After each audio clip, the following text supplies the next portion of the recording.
Vamos para a correção de mais um simulado, nosso simulado de número 14, né? E a pergunta número 1 diz o seguinte: na condução de motocicletas e similares, o uso de capacete de segurança é... Letra D de dado, que é a resposta certa, né? Letra D de dado, que é a resposta certa. Obrigatório para condutores e para passageiros, né? Tanto o condutor quanto o passageiro, os dois têm que usar o capacete. Pergunta de número 2. É uma infração gravíssima, punida com multa e 7 pontos na CNH. Ultrapassar pela contramão outro veículo em que situação? Letra D de dado, que é a resposta certa. Parado em fila, junto a sinais luminosos, porteiras, cancelas ou qualquer outro impedimento à livre circulação, não é? Então, a pergunta de número 3 agora. As marcas separadoras de faixas de trânsito em linha contínua indicam ultrapassagem o quê? Letra D de dado, que é a resposta certa. Proibida, não é? Então, você está vendo aí a linha amarela que divide mão e contramão. E quando ela está contínua, quer dizer que nenhum lado pode passar para o outro, não é? Ninguém pode transpor a faixa, ninguém pode passar por cima da linha se ela estiver contínua. Pergunta de número 4. A placa que avisa o condutor de veículo da existência adiante de estreitamento das pistas nos dois lados é uma placa de... Letra C de casa, que é a resposta certa, né? É uma placa de advertência, né? Letra C de casa, placa de advertência. Pergunta número 4. Pergunta número 5. As marcas viárias longitudinais destinadas à divisão de fluxos nas pistas com tráfego de veículo nos dois sentidos, ou seja, mão dupla, são de cor... Então, qual é a cor da linha que divide mão e contramão? A cor da linha que divide mão e contramão é amarela. Então, marcas viárias longitudinais, sempre que aparecer esse termo, marcas viárias longitudinais, está se referindo a pinturas que são feitas no chão, né? Pode ser linhas, pode ser símbolos, pode ser setas, entendeu? Né? Então, é isso daí. Pergunta de número 6. A placa R4B determina que é o quê? Letra A, que é a resposta certa. Proibido virar à direita, né? Pergunta de número 7. A placa A42B adverte. Letra C de casa, que é a resposta certa. Fim de pista dupla. Pergunta de número 8. Todo condutor de veículo deve dar preferência de passagem ao pedestre quando? Letra D de dado, que é a resposta certa. Em qualquer situação. O pedestre tem prioridade de passagem em qualquer situação, não é? Pergunta de número 9. A menos que já se encontre sobre a zona de cruzamento, quando acender a luz amarela do sinal luminoso, né? Sinal luminoso é semáforo, o condutor deve fazer o quê? Letra B de bola, que é a resposta certa. Aumentar a atenção, reduzir a marcha do seu veículo e fazer o quê? E parar, não é? Temos aí a figura de ilustração para você entender. Pergunta de número 10. O trânsito de veículo em via terrestre deve ser feito por que lado da via? Letra D de dado. Pelo lado direito da via, admitidas as exceções devidamente sinalizadas, né? Então, numa pista simples, de mão em contramão, você anda pelo lado direito. Se houver uma pista com várias faixas de trânsito no mesmo sentido, aí você vai andar naquela que for apropriada ao tamanho do seu veículo ou a sinalização específica para cada faixa, não é? Pergunta de número 11. A faixa que se destina à ultrapassagem em uma pista de rolamento com várias faixas de trânsito no mesmo sentido é... Letra D de dado, que é a resposta certa. Letra D de dado, a da esquerda, não é? Então, pergunta de número 12.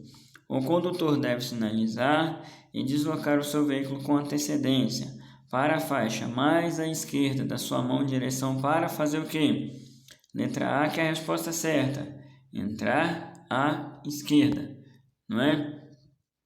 Já expliquei sobre essa pista, não é?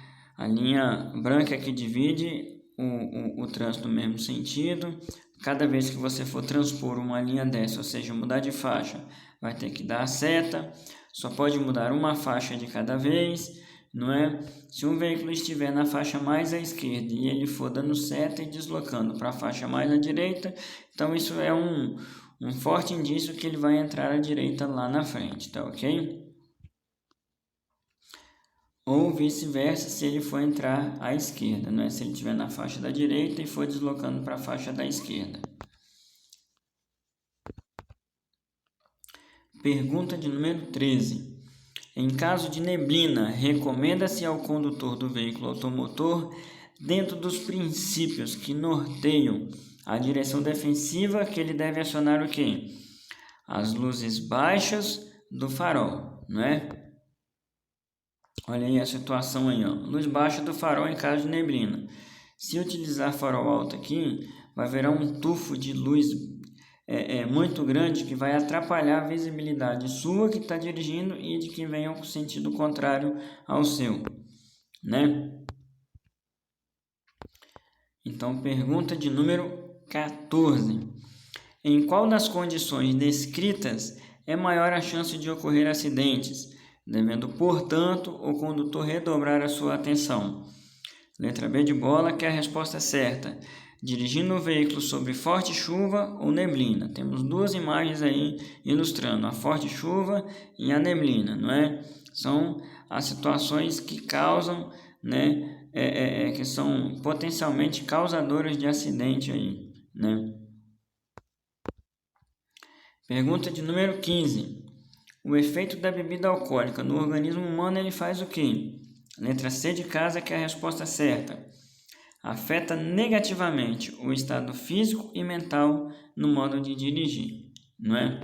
A primeira reação que a bebida alcoólica causa no ser humano não é sono. A primeira reação que ela causa é euforia. Por isso que tem gente que ri demais, tem gente que fala demais quando bebe, e tem gente que fica agressivo, e tem gente que fica muito corajoso atrás de um volante. Só depois, né, que dá aquele sono, né? E além do que, vocês já viram, né, é triste ver aqueles vídeos, né, até de piadas, né, de uma pessoa bêbada que não consegue montar num cavalo, de uma pessoa bêbada que não consegue montar numa bicicleta, de uma pessoa bêbada que anda toda envergada. Então, para você ver como que a bebida alcoólica afeta até o estado físico do ser humano, né? Então, pergunta de número 16.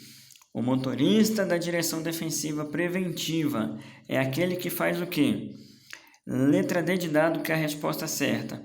Apesar das ações incorretas dos outros condutores e das condições adversas, ele evita acidente e não disputa preferências, não é?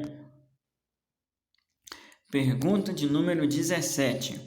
No estouro ou esvaziamento súbito de um pneu, o condutor tem que fazer o quê?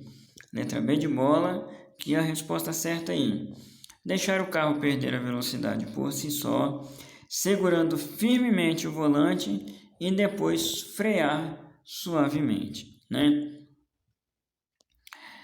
Pergunta de número 18. Em direção defensiva, habilidade significa o quê? Letra C de casa, que é a resposta certa. Manejar o veículo com desenvoltura. Manejar com desenvoltura, ou seja, uma coisa que você faz bem com as mãos, né? Manejar. E habilidade significa que você sabe fazer aquilo bem, que você sabe fazer aquilo direito, ou seja, você sabe dirigir bem, você sabe dirigir direitinho, tá ok? Pergunta de número 19. Para se evitar a hidroplanagem, você deve fazer o quê? Em dia de chuva, reduzir a velocidade, não é? Olha a nossa ilustração, né? Em dia de chuva, tem a água, né? O pneu perde o contato com a pista por causa dos pequenos alagamentos. Então, nesses dias, você tem que, né, reduzir a velocidade. Pergunta de número 20.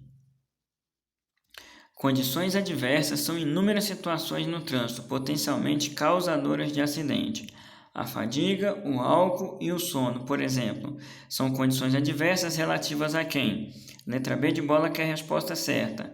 Ao condutor do veículo. O condutor do veículo que fica fadigado, ele fica bêbado, né, alcoolizado, ele fica com sono, né?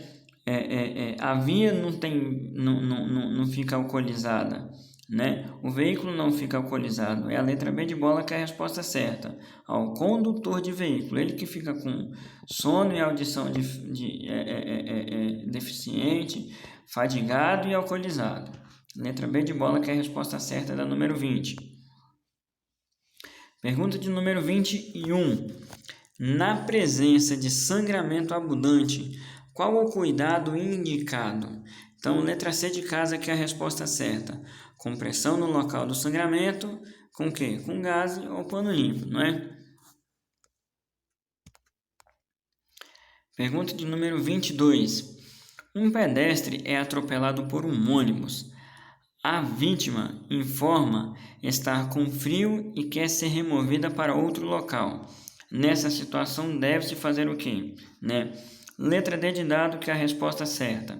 Sinalizar o local, que é a primeira coisa a se fazer, chamar o socorro, chamar o resgate e protegê-la com um agasalho para que não perca o calor do próprio corpo, não é?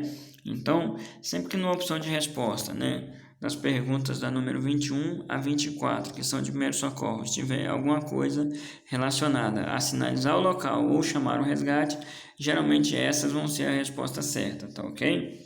Né? Pergunta de número 23. Uma senhora de 60 anos, vítima de atropelamento, foi transportada para o hospital mais próximo por pessoas sem treinamento em primeiros socorros. Nesse caso, a complicação mais grave provocada pelo erro no atendimento de primeiros socorros poderá ser o quê? Letra D de dado, né? Paralisia dos membros. Pergunta de número 24, que é a nossa última pergunta. Ao solicitar o resgate, ao solicitar o serviço de resgate para atender as vítimas de um acidente de ônibus, então é um acidente de ônibus, tem várias pessoas acidentadas, deve-se prestar algumas informações que ajudarão a equipe a prestar um socorro mais adequado e eficiente, exceto.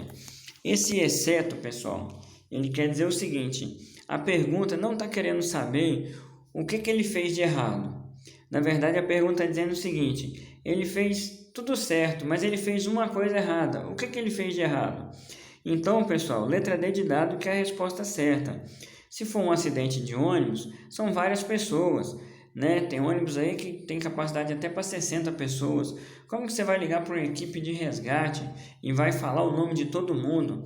Até porque você não sabe, até porque não tem como você ficar perguntando, até porque tem gente desacordada. Então, o que não se deve fazer na hora de pedir o resgate, né, no caso de um acidente de ônibus, na verdade, em pedir resgate qualquer, é informar o nome completo da vítima. Isso não precisa fazer.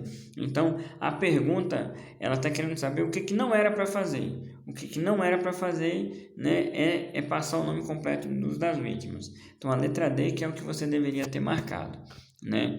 Chegamos aqui ao final de mais a correção de nossos simulados, né? Até o próximo e tenha uma boa prova.